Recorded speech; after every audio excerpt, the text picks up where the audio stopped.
What would you do if the world ended and you were the only one left? Would you perish like a dog or fight even against God in a glorious blaze of defiance and perseverance and spit in the face of fate? Loop Hero is a unique roguelite management idle RPG in which you do just that. How does that even make sense? The game essentially plays itself, but you determine what happens in it, like a tower defense game where you have to build your own maze. First of all, the game looks unique, a pixelated art style which has a pretty dark vibe to it as well, which is in line with the story of the game. The world has essentially ended, the Lich has destroyed it because of some entropic apocalyptic vision, and you are left as the sole memory of this world, in an eternal struggle to remember the rest of it. You remember, but the world forgets. The world always forgets. The main part of the game are the expeditions. You, as a lone hero awakening in a world completely devoid of anything, set out on an adventure on just a single looping path, with your campfire as the anchor point and some slimes spawning here and there every day. How can there be a passing of time if the world is empty? Because the devs said so. Killing those slimes, and just enemies and monsters in general, gives you loot, consisting of cards and equipment. Equipment is self-explanatory, with different stats depending on the monster you get it from and depending on the class you play. Those cards are the coolest part here, as well as being the most unique. You place your cards on the map, each one having a specific effect. A grove, for instance, can only be placed on the path itself, while vampire mansions can only be placed next to the path, with stones and mountains needing to be placed even further. Groves spawn a specific enemy every couple of days, vampire mansions add a vampire to a battle taking place in its area of effect, and mountains and rocks grant bonus HP depending on their adjacency to rocky tiles. That's essentially the pattern all of the cards follow. The ones placed on the path spawn enemies and or add effects to the tile itself. Roadside cards affect tiles in their area of effect, buffing you, buffing enemies or granting an effect in general, with landscape tiles providing passive bonuses to you, the hero. You can choose which cards to bring with at the start of every expedition, with lower and upper limits for every category of cards. This way you can steer enemy spawns and general difficulty in a specific direction depending on your playstyle, while still not being able to cheese it completely. You will need to kill monsters if you want to face the boss, however, since you need to fill the map up enough with cards to spawn the final encounter of the expedition. All of the boss fights are pretty challenging, and you really ought to be preparing for them throughout the entire expedition. The music that starts playing when a boss encounter spawns and keeps going until you reach them is always very good, by the way.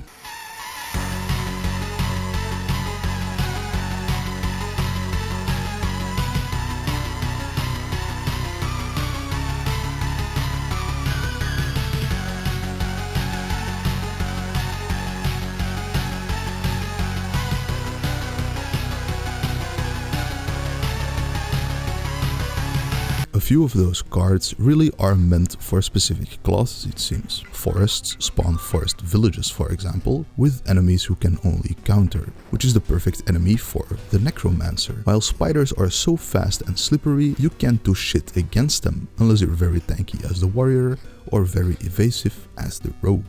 The golden cards especially fit specific themes, but those make more sense. They're like keystone passives in Path of Exile, a big drawback for a bigger boost. Sacrificing the health bonus of your armor in exchange for health bonuses from killing most enemies is a bad trait for a warrior, but perfect for the necromancer since it doesn't even get to wear armor in the first place.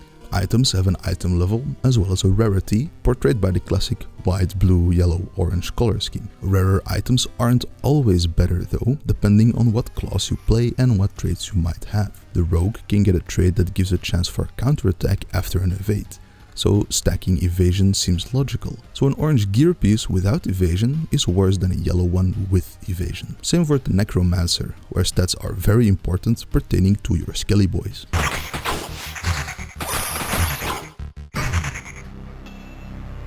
The currently 3 different classes, all have their own playstyle, as you've probably figured out already for yourself, and they definitely feel distinguished enough. The rogue only getting gear at the start of every loop depending on trophies acquired by killing enemies feels unique, and the necromancer having an entire skeleton army feels unique as well. Choosing which stats to prioritize, combined with what enemies you want to face, is essentially what the game is all about, and is also where the difficulty curve lies, since the game can become quite hard, and it is almost mandatory to grind out some resources from time to time to build out your camp.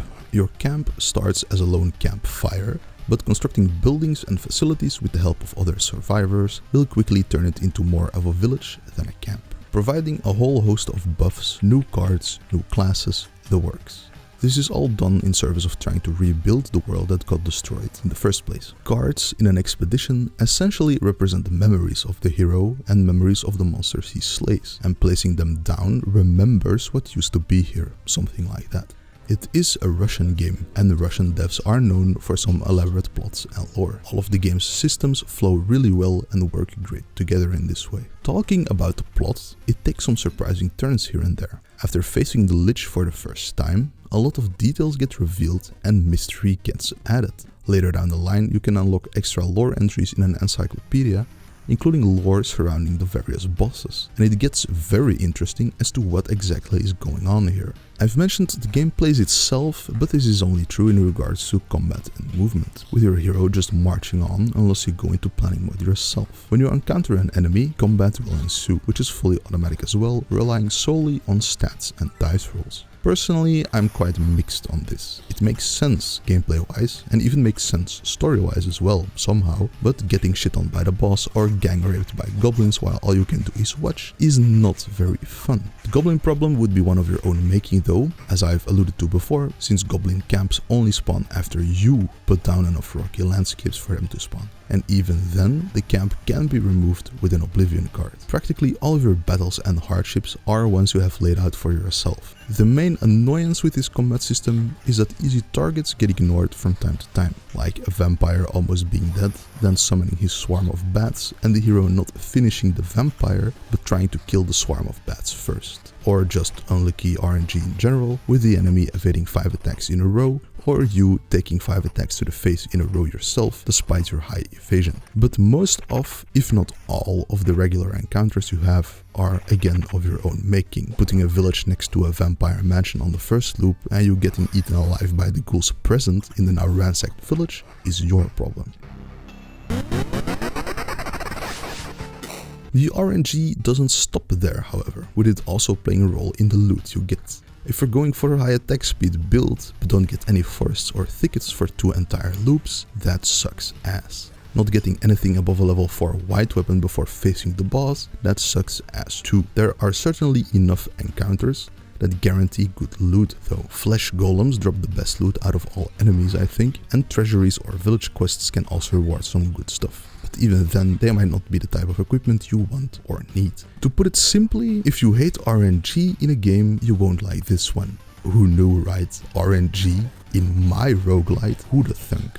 There's a total of 4 chapters in the game, each chapter adding modifiers to enemies and the expedition as a whole. You gain more resources and more exotic resources as well, and the resource gap per expedition gets bigger, with the final chapter not having one at all, making an infinite grinding loop possible. Enemies get stronger every loop by default, with the increase per loop going up per chapter as well. Monsters also get more abilities per chapter, which isn't actually all bad, since not every ability is bad for you. Some abilities give debuffs to all combatants, some to only allies of the monster. Scarecrows, for example, shoo away a monster, making the fight easier, and skeletons can get interrupted. It's all balanced quite nicely, as long as the RNG goddess rolls in your favor, of course. There are some missed opportunities here, however. The encyclopedia doesn't show card interactions, like how to get blooming meadows, mountain peaks, or burnt forests, for example. There's a relatively small amount of special interactions in general. Rocky tiles, being the only landscape tiles that clump together to form something new, is a bit weird even. Something like a great forest could be made this way, or a valley of flowers type deal by surrounding a meadow with mountains or whatever. This is a very cool system though, and also rewards creative card placements. but it isn't clear enough what works with what and what doesn't, with experimentation not being as rewarded as it feels it should be, to me at least. Updates are coming in the future though, promising among new classes and cards, new transformations as well, so this might not be an issue anymore in a while. To finish the video off, Loop Hero is a charming game with a surprisingly fun and investing gameplay loop and some interesting spins on the roguelite genre, with some interesting lore and story to boot. I definitely recommend this game at full price, if this looks like it'll be your cup of tea. But keep in mind that struggling against the death throes of the universe isn't something that's supposed to be easy. Thanks for watching, and I'll see you guys in the next one.